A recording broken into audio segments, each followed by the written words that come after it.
Good morning, everyone. I welcome you all to the 2024 debate competition held at Peshawar Model School, Charsadda branch. Today, we embark on a journey of intellectual exploration, debating on a topic that stirs our hearts and challenges our minds. Animals should not be subjected to scientific testing. You can see it over here on the screen as well. There are going to be 4 teams, and there will be 2 rounds, round 1 and round 2.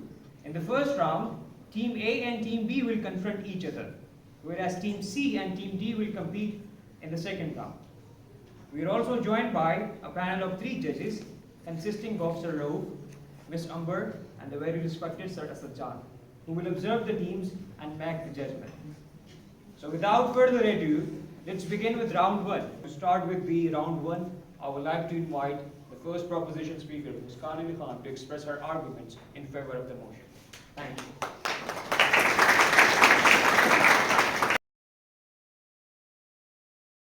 Good morning, ladies and gentlemen, esteemed judges and fellow participants.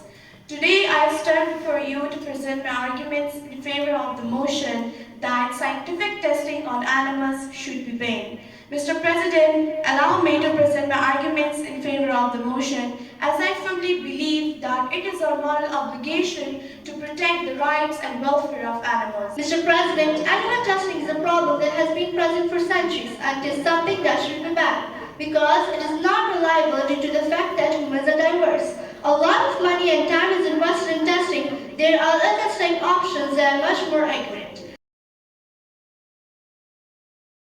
Mr. President, we often celebrate the advancement in technology, but I think it's crucial to critically examine its broader impact on our lives and well-being. First of all, let me address the social aspect. Technology, despite connecting us virtually, has led to a decline in face. As a grade 7 student, I may be young, but I am not ignorant of the impacts of technology on our lives. In fact, I argue that technology has done more good than harm to society, and I am here to prove it. Mr. President, some people say it's bad and some say it's good, but for me, technology isn't just good, it's a game changer for our world, if we use it right. Moreover, in this age of information and technology, computers grant students unparalleled access to a huge amount of resources. The internet is a treasure of knowledge which allows students to explore beyond the confines of traditional textbooks. By getting this wealth of information, students can develop a broader understanding of the subjects they study. The reason I am standing here in front of you people is to present my opinion on the motion social media corrupts human interaction. I would like to start by saying that I am most certainly not against social media. Still, social media acts as a positive implication for many people living in developing countries. I think social media doesn't corrupt human interaction if we use it in a wise and a positive way. As my dear mate Anusha already put some strong points, I'm here to modify that point further. Let me briefly describe about what social media actually is. Social media is a collective term for websites and applications that use for communication and community-based input and sharing content, ideas, and collaboration. People are now staying in touch with their colleagues, their friends, and their family members with the help of social media. Mr. President, throughout history, humanity has grown with monumental dangers. Remember the Black Death, wiping out millions, the World Wars, engulfing continents into fire, the Cold War, which have brought about possible nuclear destruction. Each brought devastation, each shaped our life, but we overcame them with resilience. It is undeniable that climate change poses a serious threat, but it would be a mistake to label climate change as one of the biggest threats faced by the world. This is still considered as one of the worst nuclear disasters ever happened in history.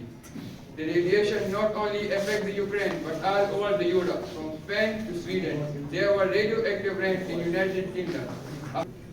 So the question you arise is crucial. Why just focus on one albeit terrifying type of weapon while ignore the other? Shouldn't we strive for a world free from all weapons of mass destruction? Absolutely.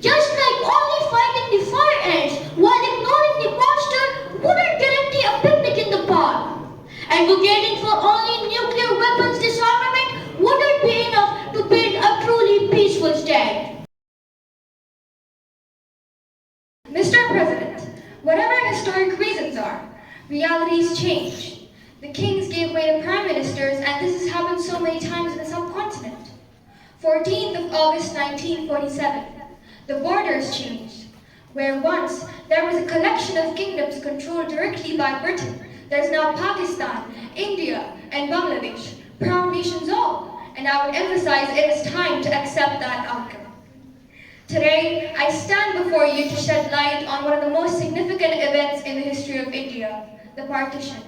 I do believe that the partition of India in 1947 undoubtedly brought about immense pain, suffering, and displacement, but it was a decision that, when viewed from different angles, emerges as a wise and necessary one. As Robert Frost once said, I have learned about life. It goes on. Mr. President, I think we too, as a nation and individuals, have moved on. We join two different pathways for our destination, and it cannot be taken as a sweet thinking that one day these two pathways could merge into each other. But from this, we didn't need to forget the bloody partition. We didn't need to forget the loss of 2 million precious lives. We didn't need to forget the bloody partition, and we didn't need to forget the scene when the blood was running out of the doors. Mr. President, I would like to end my debate on a couplet which says that the state stayed light, this night beaten dawn.